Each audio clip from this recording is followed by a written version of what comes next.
In absentia, I want you to see a remarkable article that appears in today's Cedar Rapids Gazette on the editorial page.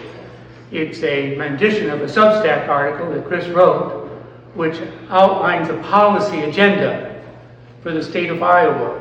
As much as time as I spend with Chris and talk with him, even I, when I first read the article, was surprised at some of the brilliant ideas that he came up with. And as a starting thought, one thing that all of us can think about doing is how do we affect the dialogue of how Iowans see themselves and what they can do in this very troubling world we have to do with water.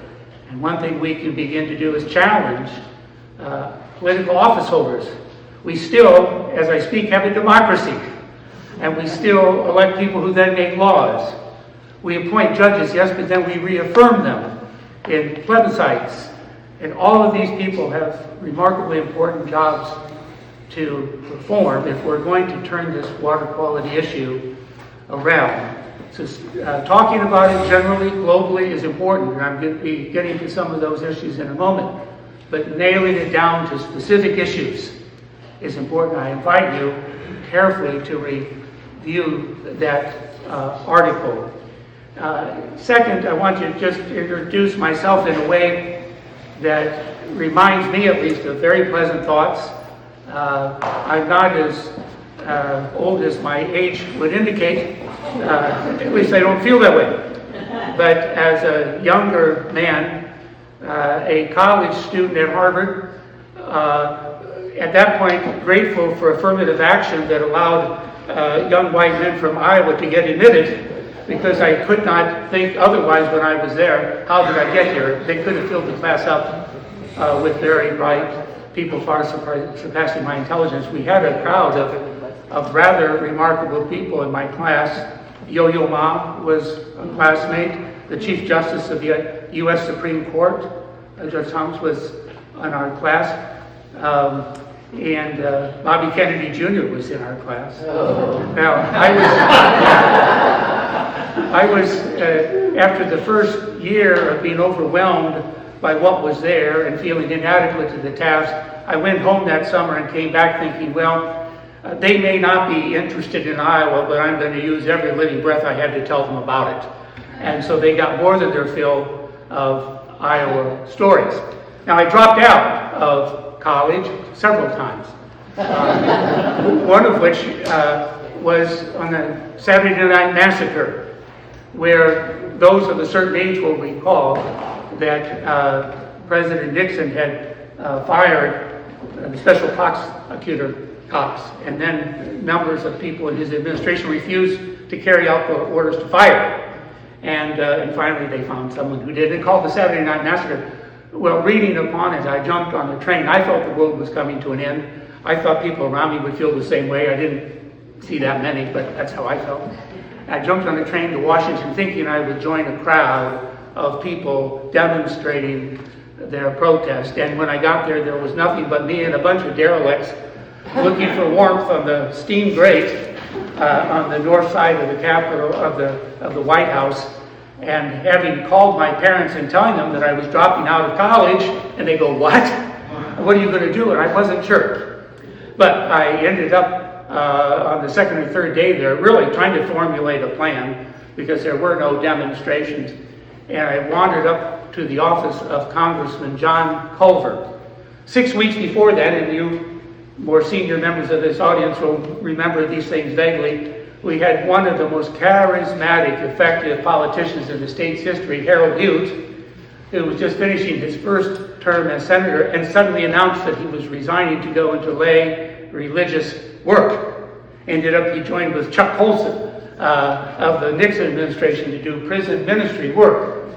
But he absented his office, and John Culver had announced that he was going to run. So I went to his office and I said, if you can use me on yours. And he hired me, and I helped him to organize his first campaign for Senate in 1974. I stayed involved in politics. I was the special assistant to John in his Washington office, the best job a young college graduate could ever have, sitting right at the elbow of a U.S. senator, and someone as brilliant as John was, It was a fascinating experience. And then in the midst of designing his re-election campaign, we couldn't find a candidate against a very esteemed member, and became my friend later, Jim Leach.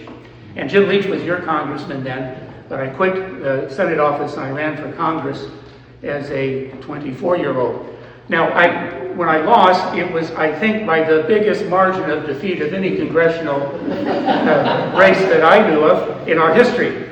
But it was the best thing that could possibly have happened to me for the following reasons. And I spent time down here. This is the connection, because some of you may have been when I spoke in Fairfield or other places, or the coffee shop in Washington, Iowa, different places that I would go. To lose by such a huge margin, I was able to be liberated. I knew I wouldn't likely win, so I could speak what I was thinking about. And I read an article about global warming in Foreign Affairs. And I read it and said, this is compelling. So I went around, I said, if I'm going to have people's time, I'm going to fill it with stuff I care about. And so we talked about things like energy efficiency and the coming of global warming. Avery Lovins, a brilliant man who actually helped serve the Carter White House, had written that article, and I later was able to befriend him. But to go and campaign on what I felt were the right issues, even if I wasn't connecting exactly with my audience, I could tell that these were new thoughts. And to lose by such a huge margin in the most public way you can imagine at a young age was the best possible experience looking backwards that I could possibly have had. One, because when you lose by such a huge amount, but you do it in good faith, it's amazing how many people who didn't vote for you come to be your friends in life. Two, you realize that the world is still there the next morning. Life is not over, and you gain a courage. And how many times in politics in the last 50 years that I've been involved, how many times have I been disappointed by people who I know knew better, but they didn't take the plunge because they feared losing. Feared losing. We must be fearless. And to have that part of life just off to the side, I've been able to live a life, not that anyone, I think of my Harvard classmates, there's not a one of there that would trade their life for mine. You know, a county seat lawyer in Iowa, who would want to do it? But what I feel is I wouldn't trade my life for anyone else. And I think that's sort of the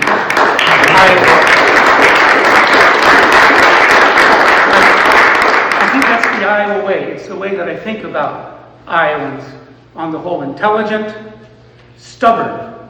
And as Meredith Wilson said, we see the only ones who can stand toe to toe and sometimes never see eye to eye.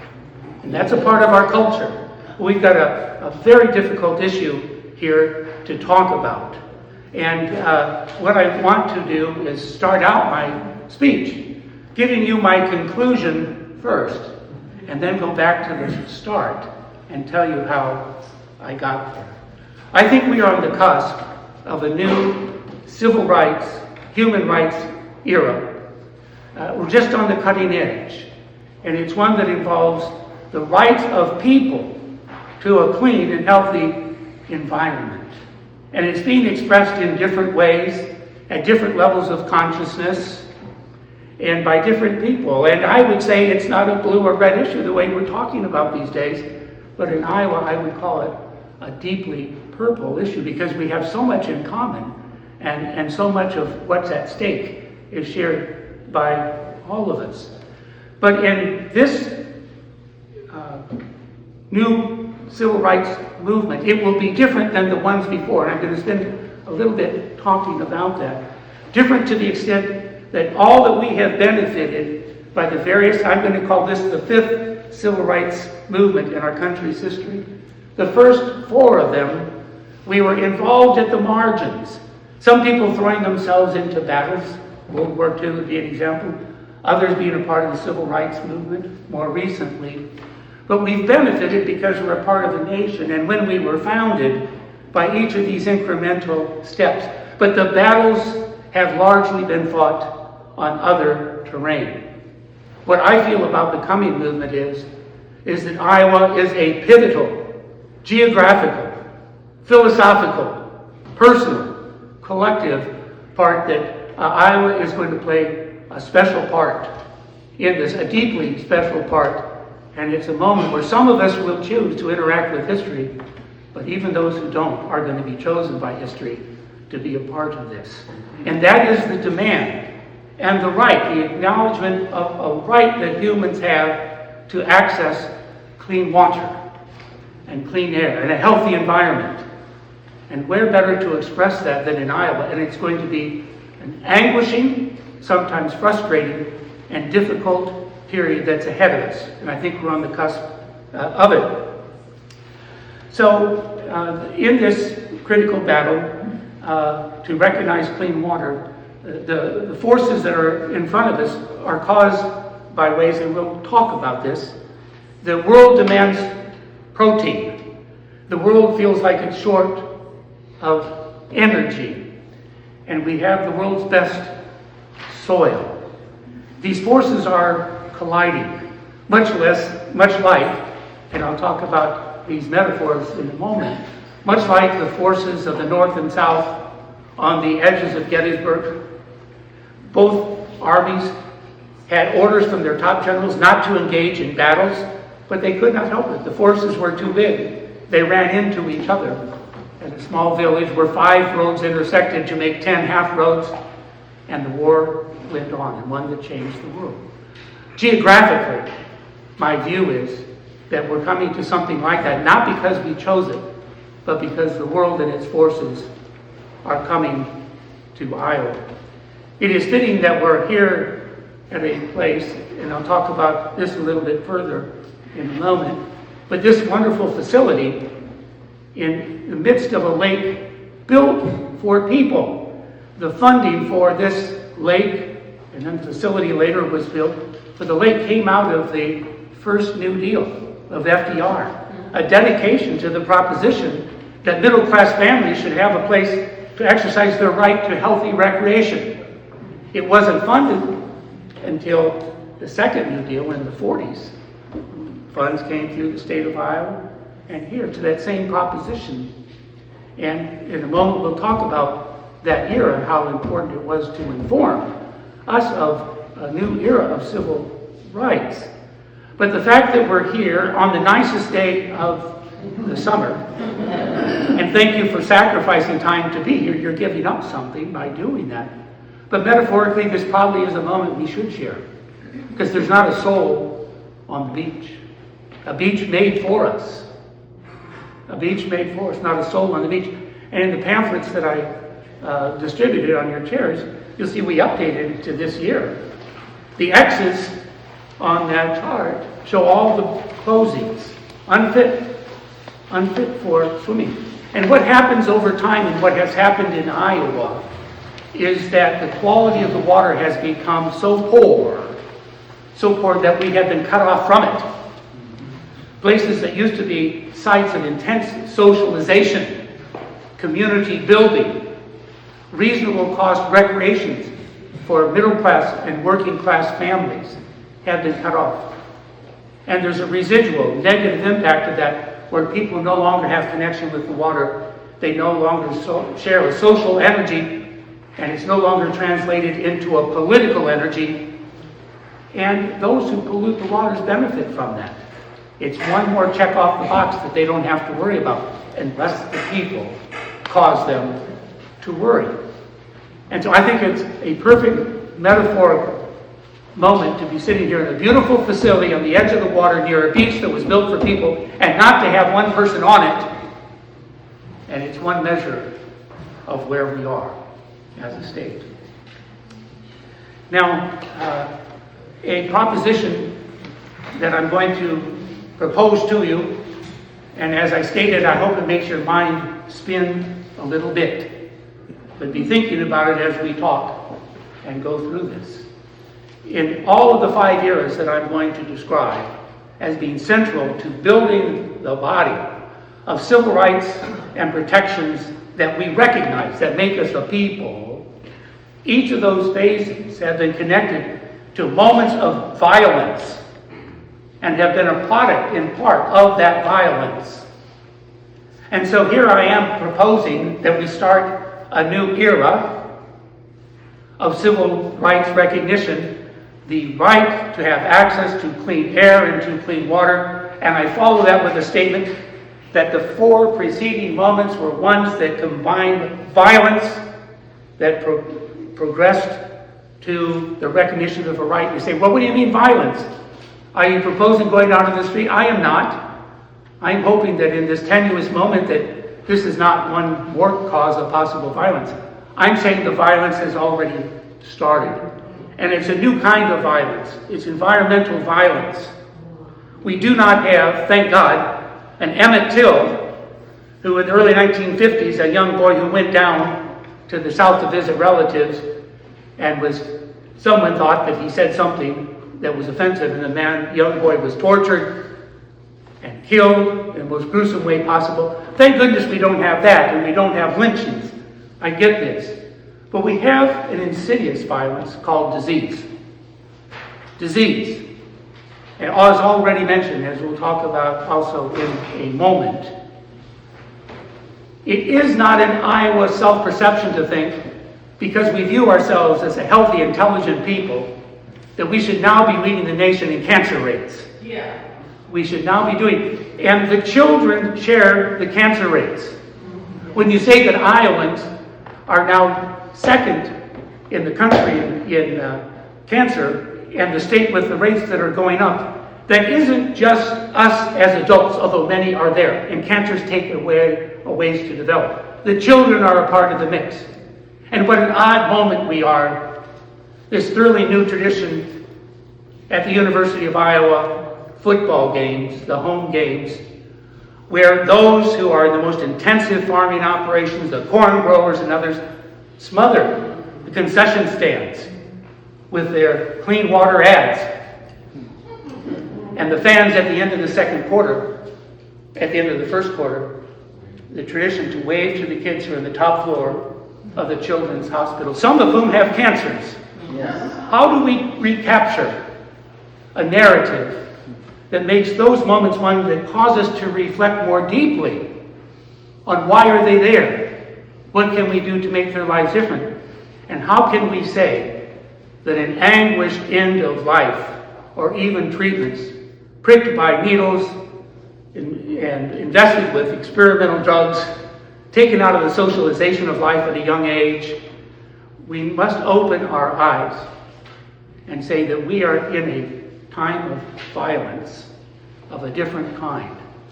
And I think, like the other eras, it's going to lead us to recognition of new rights, partly in response to these facts that hardly make Iowa recognizable to ourselves. Well, here is the quick statement of this connection and progression of civil rights in our country, each of them characterized at least to some degree by moments of violence, followed by the recognition of rights. The first, of course, was the Revolutionary War. And in that period, there were 3 million Americans during that period. We have 3 million Iowans now. 3 million Americans, many in the southern states with their slaves, of course, which by some counts either are counted or they are not. And of those 3 million that were there, by all reasonable counts that I have seen, 1/3 were what we might call the patriots. They were on the side, they did the fighting, they supplied the resources for the war. 1/3 were Tories. In the midst of the 1 million, they were there cheering for the British. And 1/3 didn't care. Didn't get involved at all. Well, the people that were there, because when you're starting the civil rights movement, you're having to invent a vocabulary. You have to have shared frames of reference before you can communicate with each other. And at the time that the war was fought, most of the, what we would now call Americans there, viewed themselves as British colonists.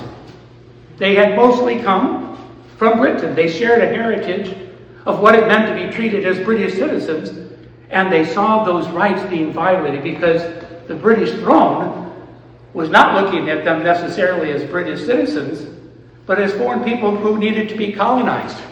and conquered in the way that the empires did in those days. So the Americans felt that their dignity was not respected as Englishmen and women. And so much of the vocabulary there was there as Englishmen and women fighting the imperial power to gain respect. Well, coming out of that conflict and articulating the reasons for it, it would not be surprising if most of the rights that were described, why are we here, what are we doing, are rights that were established under the English common law.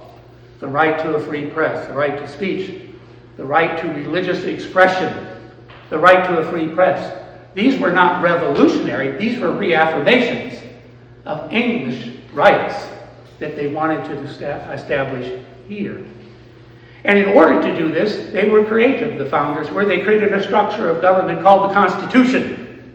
And the fear that they had, if you can believe what would ever happen in the United States, is that someday there might be an ignorant, blustering president who needed to have restraints upon that person. They had just gone through the insanity of George III, and they thought, we can't have that. And so structurally, they divided government vertically between the federal government and the states, horizontally into different figures of government, 3 areas of federal government at least. These were structural impairments to make government a little less efficient as a trade-off to keeping tyrannical powers from being exercised. Well, we had 2 brilliant people, and what are the odds, actuary, 2 such brilliant people out of 3 million? I think the same number in Iowa somewhere. These are just actuarial things. But you have a Thomas Jefferson writing the Declaration of Independence and infusing it with these rights that we felt as Americans and what we felt was being damaged by the imperial government in England. And then after, 8 years after the Revolution was over, James Madison wrote the Constitution, and it was ratified, one that was there to restrict the possibility or the probability of there being tyrannical rule and preserving the rights of individuals. But you remember your history, even that wasn't good enough. You could not get full signatures of 13 colonies onto that document without an express description, the Bill of Rights, 10 of them in the original, of these very rights that we're talking about that derive from English law, but the people felt, and they just weren't trusting of their own government enough to let it be implied or buried in some court ruling somewhere. And that's where we started our Bill of Rights. This was our starting place. But as we know, there was a huge flaw in that original design, and that is it acknowledged and supported the institution of slavery. And it wasn't an incidental thing. Thomas Jefferson had 600 slaves in his lifetime, and he sired at least 6 with a slave selling onions.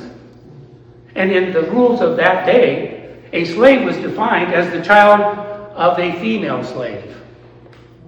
2 of the 6 died before they were adults. The other 4 lived as slaves when Jefferson was alive. Free, as many were not, in his death. Madison was no less an offender of human dignity as we view it today. Slaves. That's how he made it. And in this instance, slaves sometimes had served in the White House when he was president to make his life easier. This was America's original sin, buried only temporarily, and an assault on human dignity and what we viewed as fundamental rights. So there you have, in the first era, I'm calling this the first era of civil rights, laid out such amazing documents that they were copied by the world. The rest of the world could see the slavery issue better than we could and were offended by it. But this articulation of what is the purpose of government, it's to protect people in the preservation of what were described in today's terms as fundamental rights. rights that preceded us in civilization. And it's the purpose of government, life, liberty, property, as being one expression of those rights, but it's the purpose of government to protect us and to help us to protect ourselves in the maintenance of those rights. Well, that fragile institution of a nation which we brought together, structurally as Madison designed it, with the spirit of Jefferson, could not, after 7 decades, any longer mask over these tensions that were there. Anyone could see that the institution of slavery offended the very notions of these governments, and the Constitution allowed for slavery expressly in it. And for the 1830s to the 1850s, the threats of leading the nation over the issue of slavery came from Massachusetts and northern states before it ever came from South Carolina. But when it finally did, in the reaction to the election of Abraham Lincoln, and the states began to succeed, and they went down to Montgomery, Alabama, and they wrote the Constitution, it was express. It was that slavery was a proper and necessary institution to support the Southern way of life and its economy. This was not implied anymore. And the religious institutions went so far as to say that this is what God willed, and point to the parts of the Bible that pointed to slavery and all the rest. And so it was deeply embedded. And it's not anyway fair to say that the Civil War and the secession was unrelated to slavery. It was that slavery was the purpose of developing the South as a separate nation. And Lincoln's insight, that one, if you allowed a part of the nation to break apart because they didn't like the outcome of an election, there's no such thing as a nation. And two, relying on the Declaration of Independence and not on the Constitution, said the spirit of America are those values expressed in the Declaration of Independence. Now, this is what infused Lincoln with his approach to politics. And what an unbelievable thing that we would have a president like Lincoln when we needed him most. And he articulated it most clearly at the Gettysburg Address. And this is something I would like us to think about. November 19th is the date when Gettysburg Address was given by Mr. Lincoln. Following the 1863, the Gettysburg Battle, July 1 to 3. We'd never seen carnage like it. And he went to give an address. He was not the speaker. I'm feeling a little bit here like you guys came to see Chris Jones, and I'm here. Yeah, with Gettysburg, Lincoln was not the featured speaker, but they thought as a matter of dignity they should invite him. So they asked him to come and say a few words. And here you have the Gettysburg Address, 260 some words. And what he did was took the values of the Declaration of Independence and said, this is what we're doing and why we're doing it. Well, I, as a lawyer, deciding at grade 3 that I wanted to be a trial lawyer like my maternal grandfather, I thought about these kinds of things more than most normal people should. I'll have to admit it. But I go every November 19th to Gettysburg. I may be the only Iowan who's a lifetime member of the Lincoln Forum, it's called. And one of the days is dedicated to some recreator on the Gettysburg funeral grounds and cemetery to recite the Gettysburg Address and other things, forms and programs and things. But I go there a few days early and stay a few days late because I just want to think. And places that I go to, in recent years, I've been doing this for 20, and it's evolved over time, but one place I always go to, no one visits there, so I can't say it's of interest to others, but in this era of arrogant uses of power, and I don't care whether it's a Democrat or a Republican, in our national history, mistakes being made but never admitted to, contrition never a part of the vocabulary of our leader class. I go to a neglected part of the grounds there on the 3rd day of the Civil War, July 3. General Lee, full of himself, He had been winning battles that he should not have won before Gettysburg. Chancellorsville being one, doing things that violated the rules of war that had been established in Europe, written in textbooks, that all the military people at West Point studied the European war journals, and all the officers of both armies were West Point graduates, right? And he would violate those rules that everyone thought they were playing by, had one smashing victory after another. And he was so full of himself, he said, let's go to the north. Let's go into Pennsylvania. The Northerners are so discouraged by the war. If we have some magnificent wins there, we might close this war down. That's why they were in Pennsylvania and had gone north. And when Lee, on the third day of the war, looked at the Northern soldiers at the crest of Cemetery Ridge, he was warned by his most trusted advisors, do not cause us to march across that plain to go after them. They have the high ground. Ease off. Lee, arguably the greatest military strategist of that entire war, held the advice back, full of himself after Chancellorsville, thinking he had the best army, military that the world had seen, and confident in victory, had Pickett's charge racing across the mile-long field.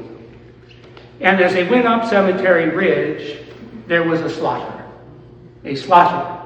And if you go there, on that day, I think that day is the pivotal day of our nation's history, one person's view. And two places I go to every day just to think about it. One is, as you go up the hill, there's a stone wall made by farmers before the battle. And at that place, one of the walls is going to the south, the other is going to west, and it forms an angle. And that's as far as the Confederate Army could charge. And it was a long way, and it was hand-to-hand combat. But then they were turned back and went backwards. I view the world, and I feel it's in a secular way a sacred spot. It's as far as the Confederate Army got in the entire war. It took 1.5 years to close the war, but they never got further into it, and they went back to the south. They left Pennsylvania. It's called the Bloody Angle. And I go there, I think, the efforts of a few soldiers made the difference. They weren't called to do this. They could not have imagined that day that someone like Lee would put his forces across that ridge. It violated all the rules of war, but they were there, and they stopped it, and they pushed back. Now, the other place I go every year is on the far side of the field. As Lee's troops were coming back, bloody, dead, wounded, and going the opposite way, Lee, on his horse, stood there and he apologized to one soldier after another, and he said, "This is all my fault."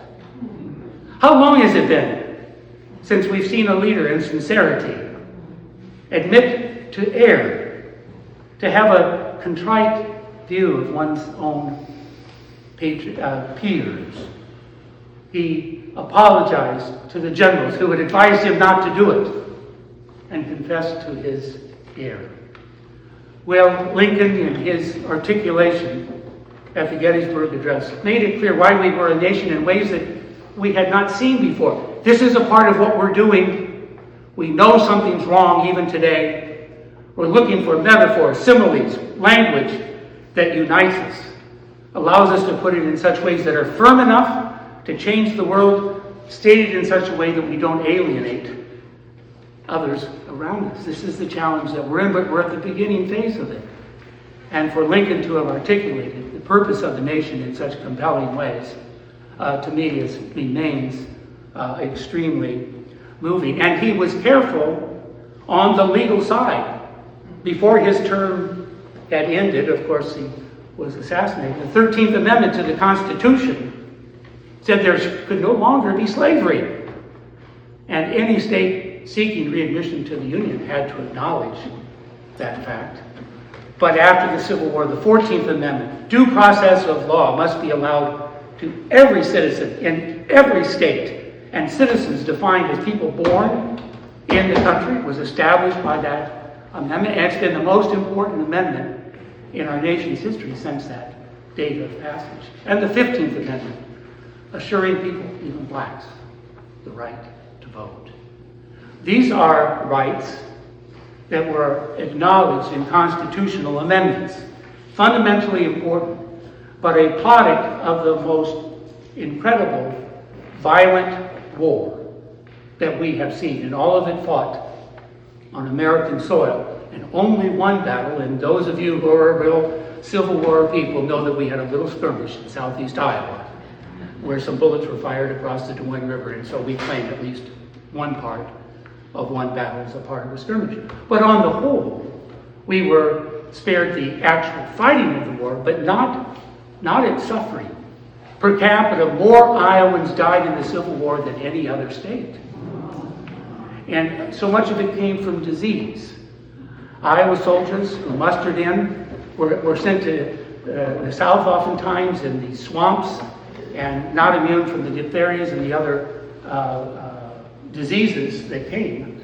But when the war was over, several things happened that affected our future, and also that point back to the Revolutionary War and the documents we just talked about. First of all, go to the state capitol ground, and what you'll see are the canonry and the statues of the Civil War, because less than a decade after it ended, with a population that had been decimated by loss of life, it was the idealism of the Civil War that infected the building of the Capitol. Look at those. The statue of Lincoln with his son Todd sits there on the west face of the Capitol. And the canonry that is there, it's all Civil War. And the idealism that is there talks of a free people, free labor, free men and women. And we were infused at the very starting point of our state's history with this view that we are free people, that a government is here, as Lincoln would express it, of the people, by the people, for the people. And that helped to inform our earliest days. And it is not surprising in that context that some of our earliest court opinions were at the forefront of protecting rights. Henry Ralph, the slave who had been brought to Iowa and lived here for a decade, and the owner wanted to come and retrieve him. And the territorial court said, no, this is a free man. We don't allow slavery as a part of our laws. He is a free person. Supreme Court rulings that said that predated American constitutional law by a century, that said when a young black girl wanted to be admitted to a public school education in the city of Burlington, our Supreme Court said she must be admitted. Separate is inherently unequal. Boys and girls should deserve a free public education as everyone else. There was a few years later a public accommodation decision by our Supreme Court, where a black woman seeking to ride on public transportation was denied use because of her color and her gender too, I presume. And the Supreme Court said no. Public accommodations are available to all people in this state. And go from those decisions to the more recent one, which the Supreme Court said that men and women may marry people of the same gender if that's their choice. These are remarkable decisions reflecting, at least historically, a foundation of our courts recognizing rights. And our Constitution does too. We talked a moment ago about the decision of the United States when they adopted the Constitution only with the Bill of Rights intact. When 1826, the state of New York, creating a state constitution, took those federally articulated rights and put it in to their state constitution. When Iowa wrote its constitution of 1857, we would call it today copy and pasted. Much of the structure and the substance of the provisions of the Iowa Constitution, which is still in effect today, incorporate those rights. And we actually have a Bill of Rights in our Constitution from day one. It has been amended from time to time and strengthened, but the structure is there. So you go from Madison to New York to Iowa for our starting point. You go with Supreme Court decisions that recognize fundamental rights. It's a part of our DNA. So the second part, the first civil rights revolution or movement, was the revolution itself, fighting to establish and articulate the rights of people. Second, completing at least part of the imperfect start with the Civil War and the Civil War amendments. Now, my view of history, and I've sort of suggested this by my initial comments here, because we seek metaphors and similes, so this is not a criticism of anyone else's approach. But sometimes you will say that history looks like a clear arc that goes across the sky, and it's clean, and it's glorious. And that's a nice vision. It's not one that captures me. There are others that I've heard articulated, and you will hear this sometimes at election time. Well, this person reminds me of Harold Hughes, reminds me of John Culver, if you're talking as a Democrat. And we need to pass the baton as though this is a race around a track. And we just take the baton and we sort of start where the last one finished. I understand the metaphor attraction of that. My view of history is different. And it's not a perfect one, but it's like a giant circular saw with very deep and sharp edges. And it's moving through history, sometimes with history. It's a ripsaw. Sometimes against history, and it's a cross-cut saw. But as it moves forward, it makes a cut in a direction that I would view favorably. History has a way of retreating. And then you move forward with a surge, and then you move back. But on the whole, making some progress. Well, this is how I view these various movements. None of them complete in themselves, each having a residual that it draws upon as it makes its way going forward. So with the Civil War, and had Lincoln lived, who knows? But we know in 1877 they removed federal troops from the South, and it was replaced by an era called Jim Crow, where those who had been in control before the Civil War regained control, making life miserable for blacks. And we'll get to that in a moment, the Jim Crow movement. But the next third of five by my scheme is the New Deal. And this, some people here, through family stories or otherwise, will recognize some immediacy in these movements. The first New Deal, of course, being one for public works, getting people to work, recognizing the dignity of a good job and the dignity of families who could recreate, combining for some good things. But the second New Deal was one that I want to focus on for just a minute. And that was, of course, the first New Deal was not marked by violence, and it was not marked by constitutional amendment. There were important acts there.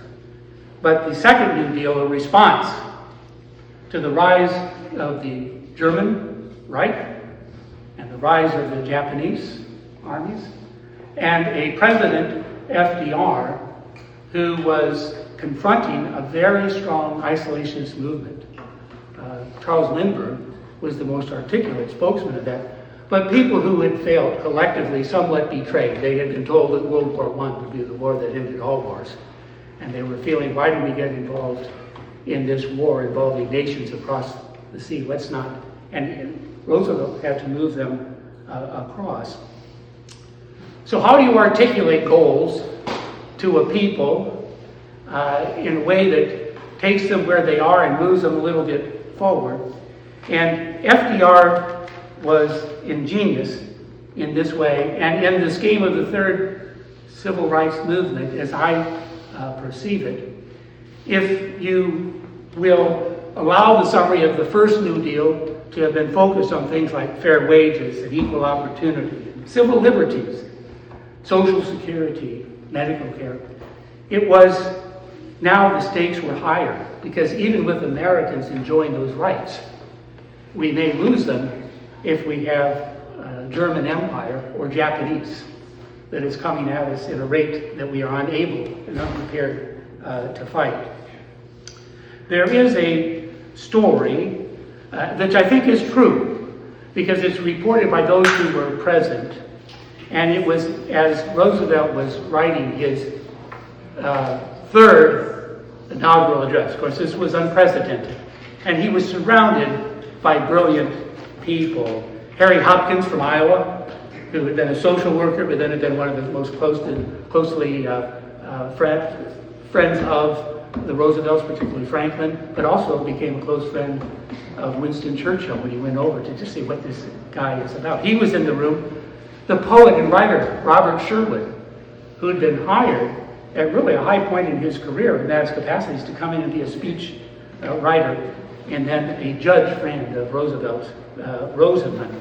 And they describe in their various ways what happened. They were going over drafts multiple times of the speech he was going to deliver. And suddenly Roosevelt said, "This speech needs a conclusion." And the other said, "Well, we think it's long enough as it is." And by their account, Roosevelt leaned back and put out a stream of words that almost every word is in his second or his third inaugural address, and that is the articulation of the four freedoms. And Americans are not a complete people. Basing the concept, the articulation, as though we're part of the Bill of Rights, but then describing the freedom of speech, the freedom of worship, the freedom from want, the freedom from fear. Only, this is amazing to me, only 20 years before, FDR had lain paralyzed from the waist down, having been stricken with polio. By all accounts, a broken man, unsure of his own future, knocked off of his feet by polio, unable to walk unaided, and living with burning pain, both physical and spiritual. The ensuing decades had humbled him and given him an intuition about the suffering of American people that was unmatched by any of his peers. And these characteristics are ones that we recognize as a part of his greatness: patience, empathy, persistence, and most of all, faith. An uncanny faith, and some attribute some of this to his mother, Sarah, who looked at this horrible moment of his life as somehow preparing him for a unique destiny with his nation.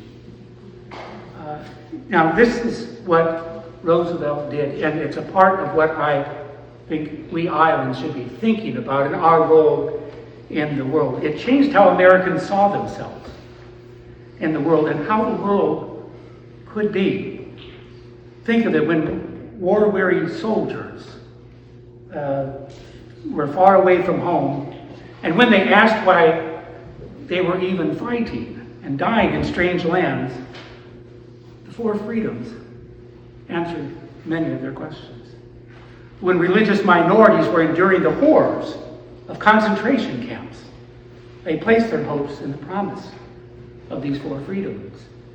And when world leaders met and plotted the destruction of the Axis and the creation of a new global order, they used the four freedoms as a compass to navigate past differences and defeats. Think of it when former President Herbert Hoover was later appointed by Truman to be the head of the forces to feed starving people in Europe. The four freedoms are there and animate both his actions and our perception of his conduct in our names.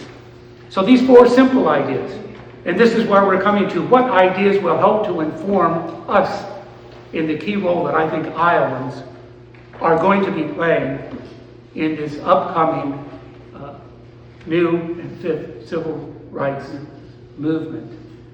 The words of Roosevelt inspired the Constitution of many countries thereafter. It affected our culture. Think of the four paintings by Norman Rockwell, representing the spirit of the four freedoms, of the visual style that have placed those paintings in an iconic role that equal most other artwork produced by some of our greatest artists because of the power of the imagery. It was a rare event in which words of a speech and world-changing events could be connected.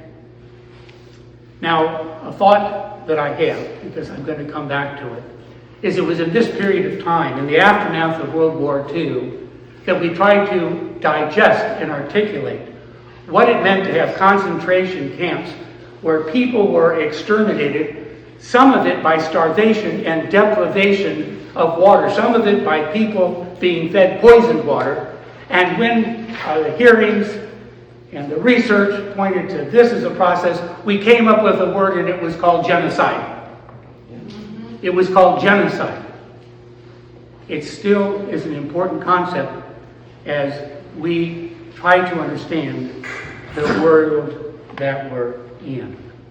Now, the next and the fourth of these movements that goes from the New Deal is the civil rights movement of the 60s. Now here we're getting closer to payment. I know some of you for a lifetime, and Doug Hamilton, I'm not just talking about you, or Mike Carberry or others. For some of us, although we were here in Iowa, far from the clashes that changed the nation, for the first time we had television in our living rooms.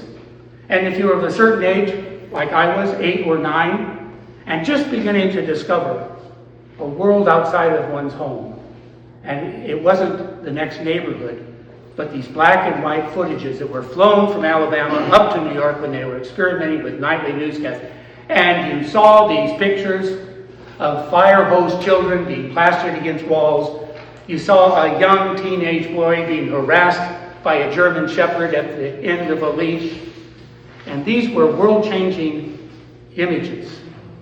The thought of 4 young girls being killed in the bombing of a church in Birmingham, which had served as a headquarters for the March of the Children to go through the streets of Birmingham because the adults had backed away and the local clergy had counseled against it, and resulting in MLK's letter from Birmingham. These were horrible times in real time. We look at them in retrospect and have interpretations of them. But these are real clashes, this is real violence. And I became acquainted with this era in a new way in recent years. One advantage to having my own law practice is that I can do what I want to do and why I want to do it. I've not been assigned a task in 40 years that I didn't feel right about in my heart. And one thing that I wanted to do, almost from the time I started practicing law, but I didn't feel I had the strength to do it until 10 years ago, was to become involved in capital punishment defense cases. So in the last decade, I've been going down to Alabama. I represent a black gentleman who's on death row and getting acquainted with the system of justice that's there. And another time, in another way, we can explore that. But my feeling is, why am I here? One could go to a nearby state and get involved in capital punishment defense work. But Alabama was calling me, and I'm certain it was because of these images that I had in Birmingham and Montgomery and Selma, and like ghosts calling me there. And so I called a group, Brian Stevenson, and what's called the Equal Justice Initiative, based in Montgomery. I said, I want to help. Give me a case, tell me what I can do, and I got assigned this case. So I'm down in Alabama more than any other state, except Iowa, in terms of time. And to become involved, when I go to Dexter Avenue, which is that street that starts at the slave auction, which right across the street is where Rosa Parks got on the bus. And then it comes up by the appellate court buildings, where I've lost every argument that I've made there on behalf of my client. And then it comes up past the Dexter Avenue Church, which is on the south side, and ends at the front of the yard area for the state capitol of Montgomery. We think of George Wallace. I think of the first election of the first president of the Confederacy, which happened in that building. And this is the same building where Martin Luther King marched from Selma to there and gave his speech, where he asked Americans, how long? How long? And he answered, not long. Well, to see these moments and to be feeling this surge of energy,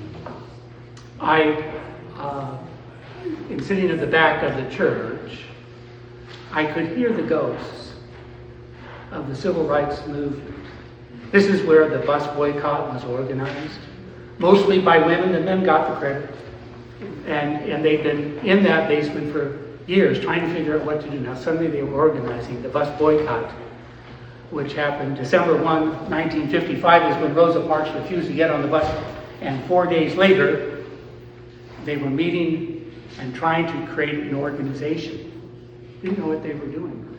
There were 5 principal male leaders of the group, of the civil rights organization, but they're all jealous of each other. If you can believe, men getting jealous of each other's power, unheard of, right? But Martin Luther King had only been there a couple of months, and he had no intention of becoming involved in this. Papa King over in Atlanta had worked out a life plan.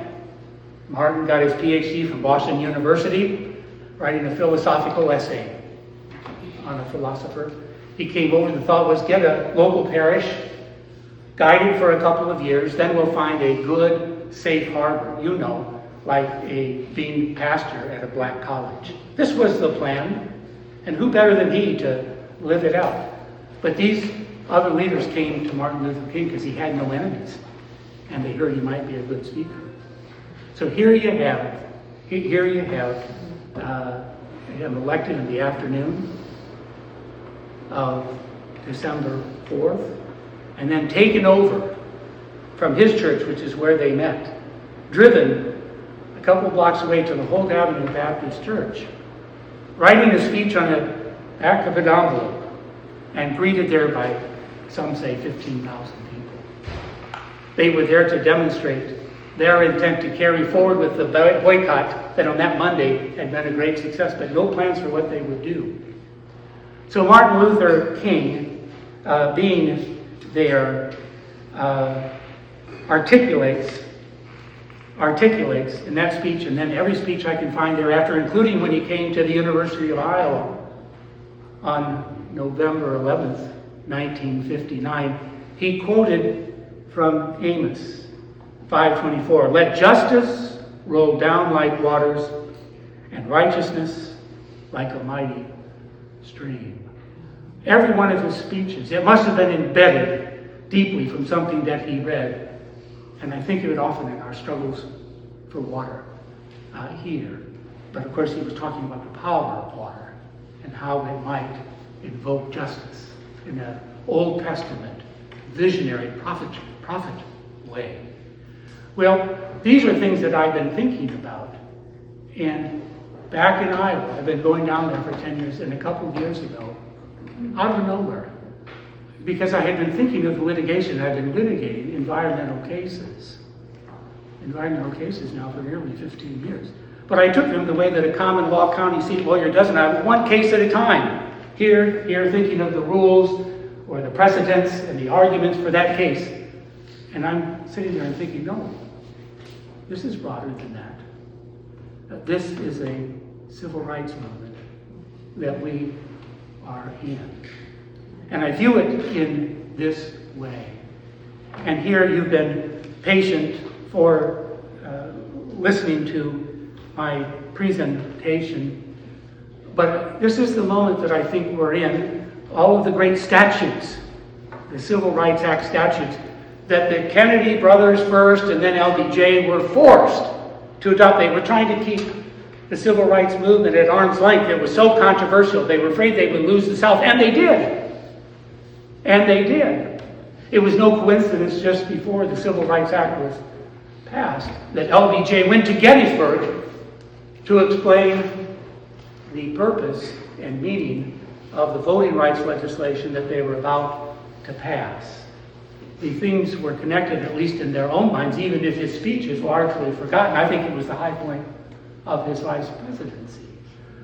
But having had that insight out of nowhere, and it seems trivial maybe, but to me it just about knocked me off my chair. This is a civil rights movement. This isn't a string of cases only. What do we do about this? Well, one thing that we've done is propose a constitutional amendment. One that, if adopted by the Iowa legislature in 2 consecutive terms and then voted by the people, will require our courts to recognize as a fundamental right citizens' access to clean air and to clean water. But it charges them forward to say more than that.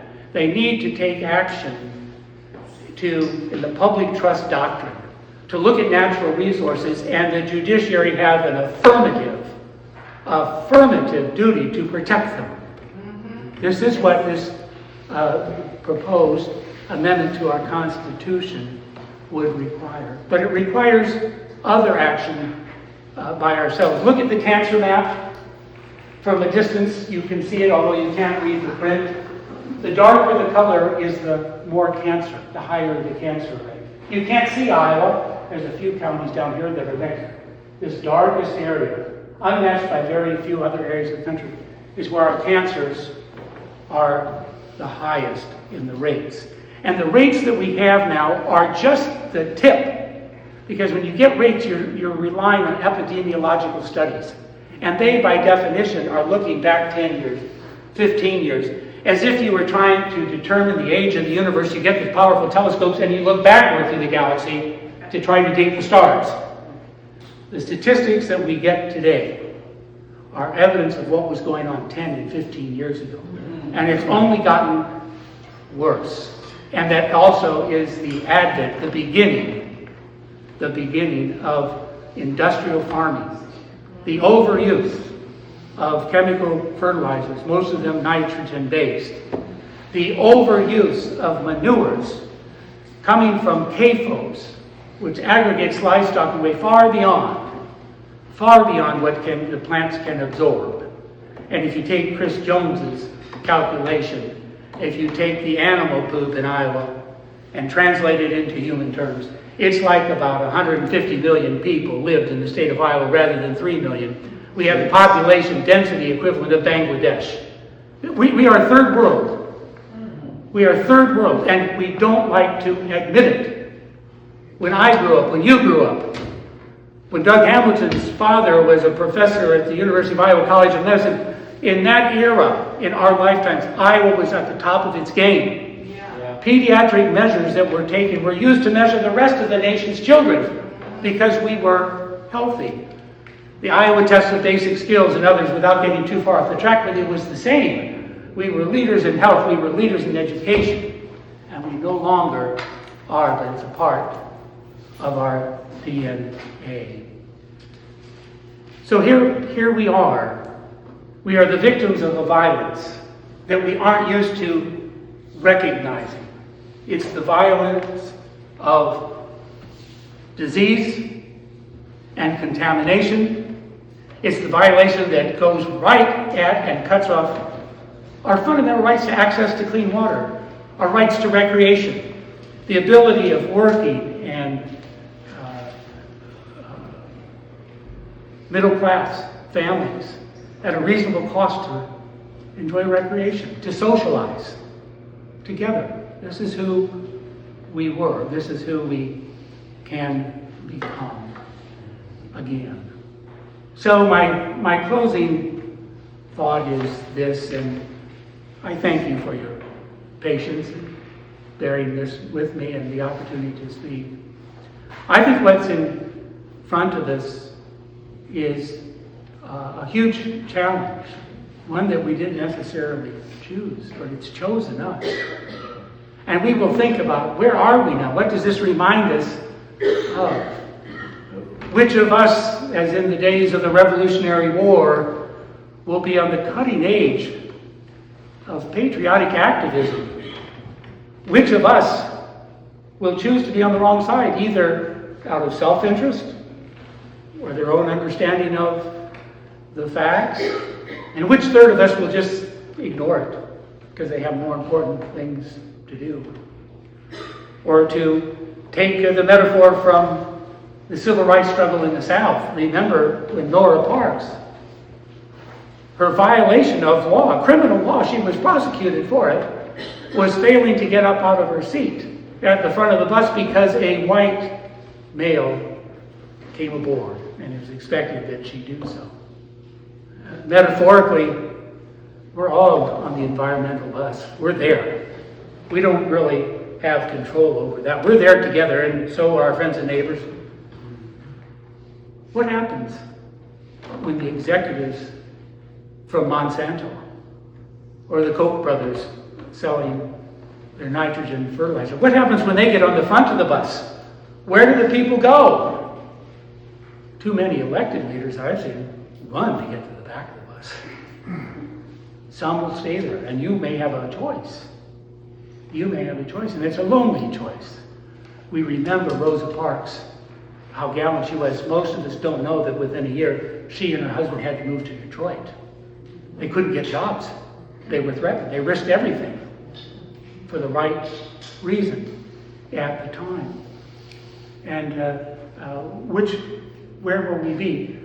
I think it's going to be in a county, an area like this, maybe up in northeast Iowa, where there's still remnants of a culture of clean water, where these battle lines are going to be. There's going to be a ferocious.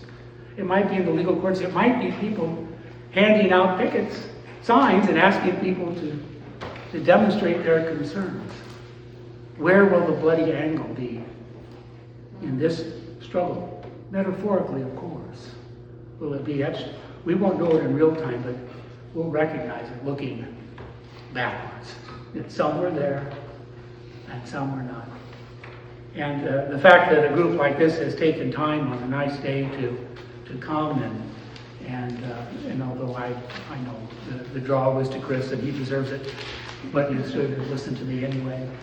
And I want to thank you for that and for your continuing efforts, which is the beginning and not the end of a movement that I think is worldwide, but who will have special and significant outcomes that will affect the rest of the world, that will happen right here in Iowa.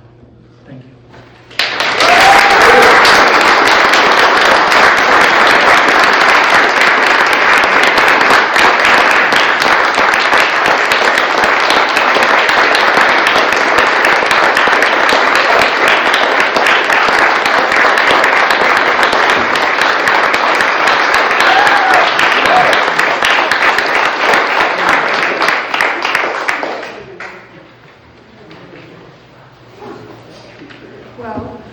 Considering Jim had no idea that he would be giving such a long address, that was a remarkable call to action.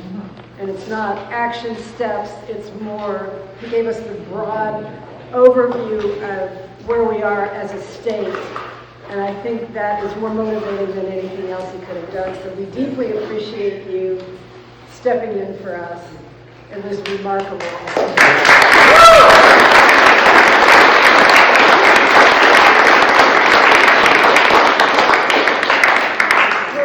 We are going to hear briefly from Diane Rosenberg, and then we'll have a question and answer session, and we can talk about practical ways we might be able to take up the baton that Jim has told us we need to take up at this time in our state's history. Diane is the Executive Director of Jefferson County Farmers and Neighbors. It's a community organization that protects Jefferson County from factory farms. She's also a co-founder and president of the Iowa Alliance for Responsible Agriculture, an Iowa coalition of community, state, and national organizations advocating for a factory farm moratorium. Diane's work in Iowa was featured in the 2019 movie, Right to Harm. She's worked on factory farming issues for over 18 years, and Jefferson County Indivisibles has been working with her just for a few months, and the amount of information that she stores in her brain on these factory farming issues is really incredible, and I'm eager to hear what she has to say. Please join me in welcoming Diane Rosenberg.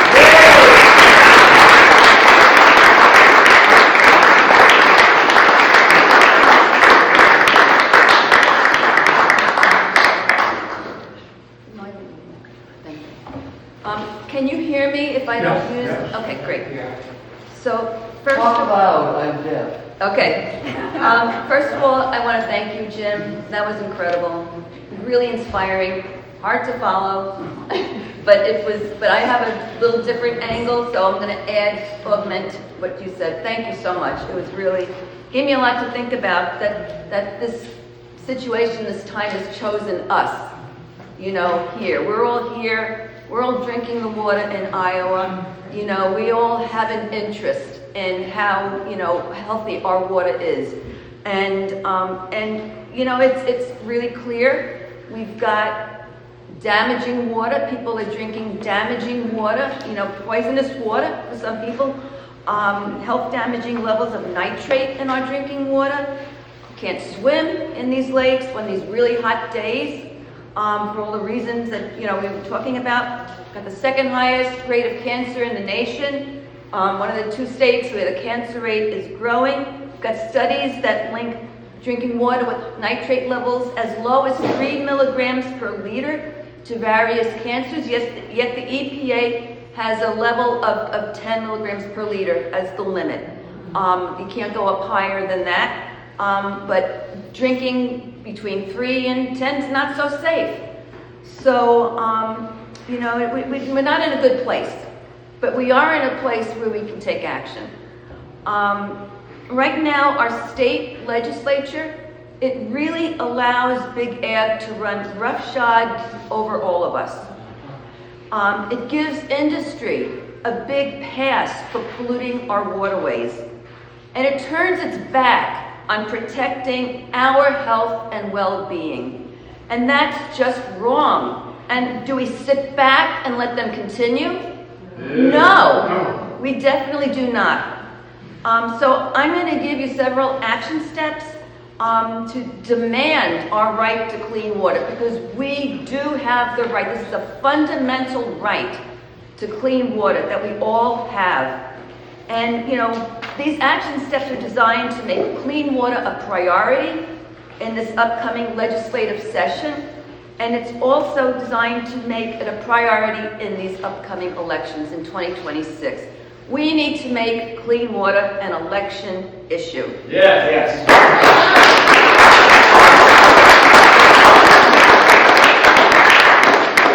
So, you know, our legislature is very willing to pass off water quality as the third rail of Iowa politics, but that has to change. And these are some ways that we can do that. So you're going to be getting, when you leave, a sheet, an action step sheet. I'm going to go over these points now. There's like 9 points on there.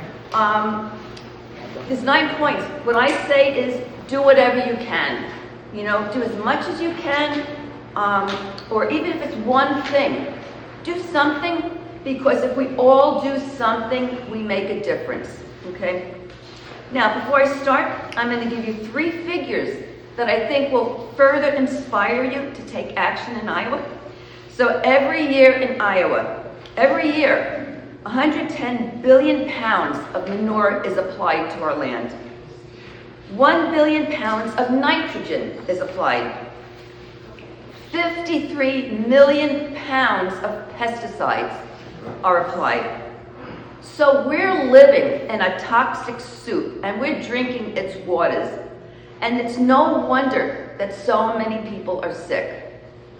So here are some ways that we can address this and really start to push back, because that's what we have to do.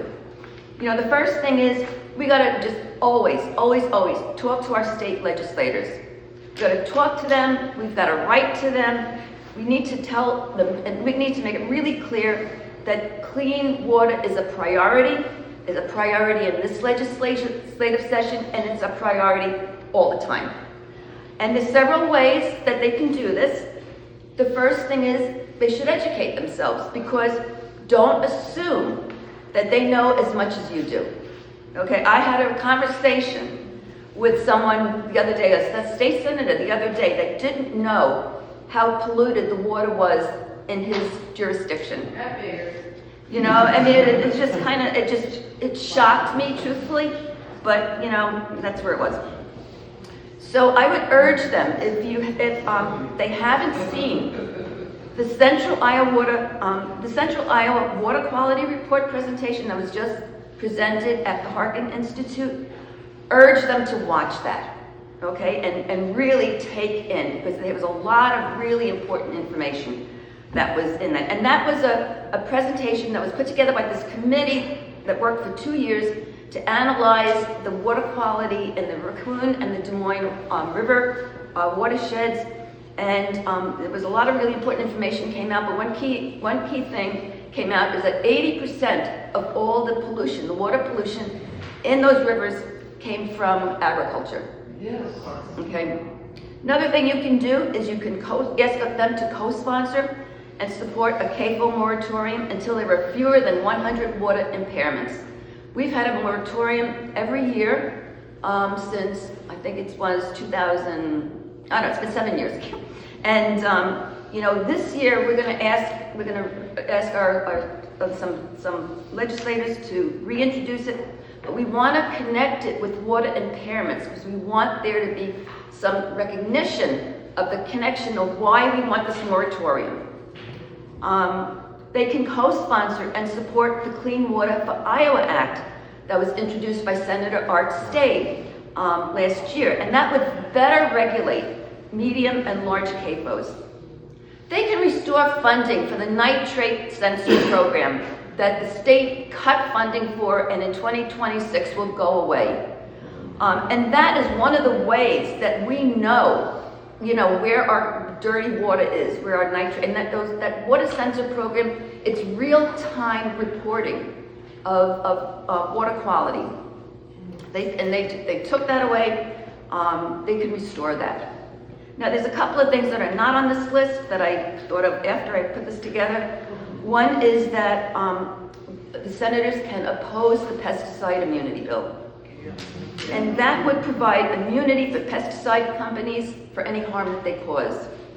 It's just morally wrong. I thought the CAFO industry was a morally bankrupt industry, but the pesticide industry goes beyond. Is that a federal, are you talking on the federal level? It's on several levels. So there's a state level, there's a federal level, it's in the courts, it's in the EPA, the petition. Bayer and company are going at it from all angles. So we have to oppose it from all angles. And they can increase funding for the DNR so they can properly oversee CAFO regulations, terribly underfunded. And I'm going to add, because I didn't think of it until you were talking about it today, they can support an amendment that guarantees our right to clean water. So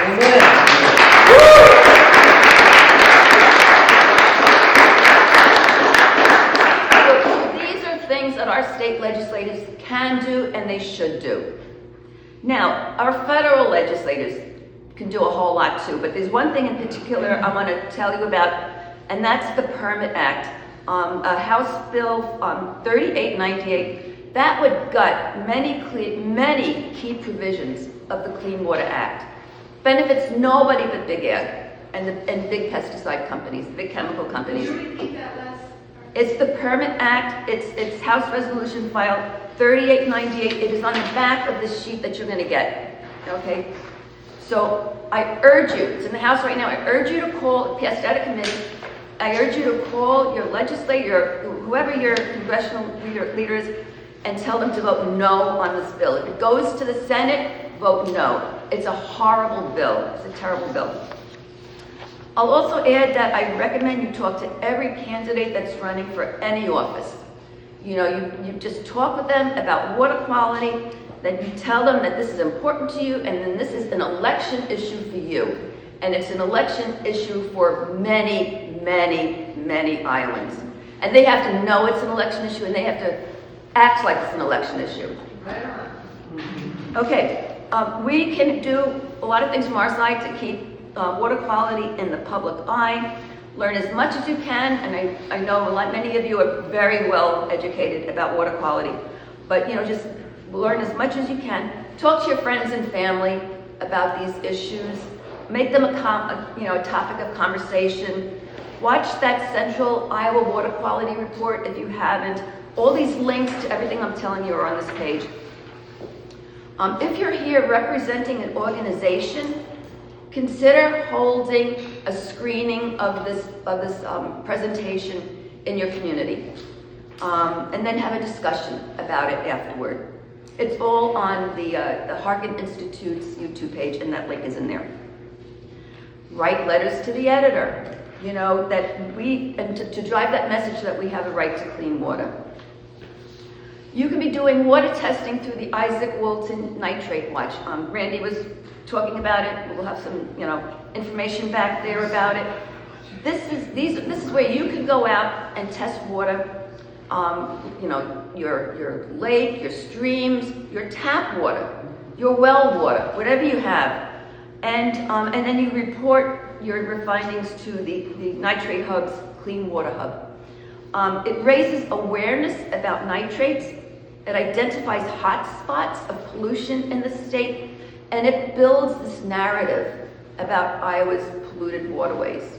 So it keeps it very much in the forefront of people. Now, we're going into the fall soon, and that's when manure starts to get spread on land. Keep an eye out for any manure spills or runoff that you might see. Okay, so the DNR does not have the funding to do really good oversight, so it's up to people like us, if we see something, to report it. You know, if you see something, take a picture, take it from the right of way, not on private land. Report it to the DNR, give them a call, you know, file a complaint, and follow up with them to make sure they investigate.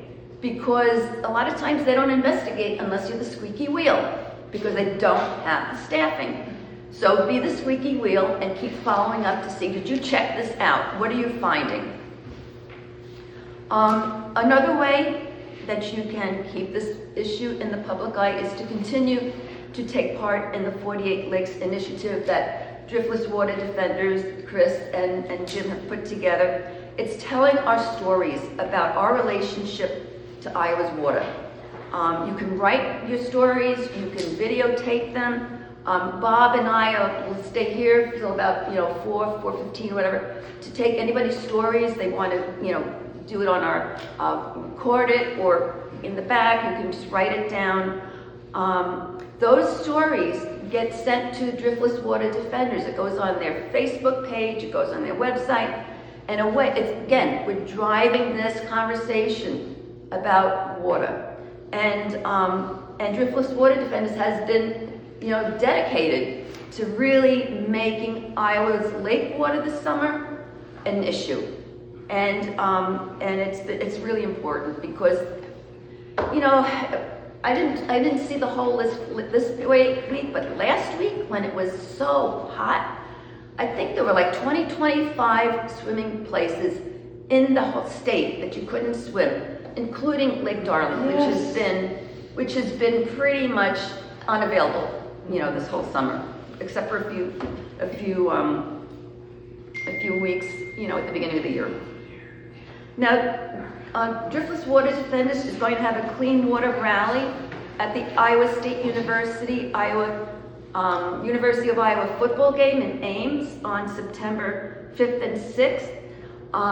You're going to be sending out some information. We will forward it. JFAN will forward it. Indivisibles, I'll send it to you if you can forward it. And we can go and we can protest, bring our signs, and basically demand our right to clean water. All right.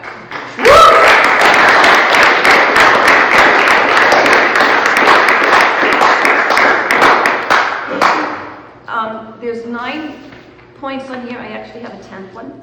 The 9th one is to subscribe to JFAN's email list if you're not on it already, because we do send out action alerts and announcements and articles about water quality, CAFO issues, and all of that, and you can stay up to date with everything that we know, and then you can take action that way as well. And then the last thing that I didn't think about until you spoke, Jim, when you said that you ran for office and you lost, and you didn't expect to win, and you lost with a really big majority, it freed you up to speak your truth. I recommend, if you have any inclination to run for office and talk about the whole water quality issue. You make it a public issue. You make it you know, the topic that drives other representatives and senators and what have you to discuss it. You know, we have to be bold. We have to be really bold on these issues. And that is one way. If that is something you can do, it's not for everybody, but if that's something you can do, go for it. You know, because again, that is driving the discussion about water quality. So I say, you know, do as much as you can, whatever you can. If it's one thing, great. If it's 5 things, great. Whatever you can, just do, you know, everything we can do makes a difference. We want clean water. We want to help reduce the incidence of cancer in Iowa. We have to demand it ourselves. We have to demand it of the state. We have to make it so that the state cannot turn its back on us, on our right to clean water. And so the more we work together to do these things, we will drive the conversation on water quality so legislators can't ignore it anymore.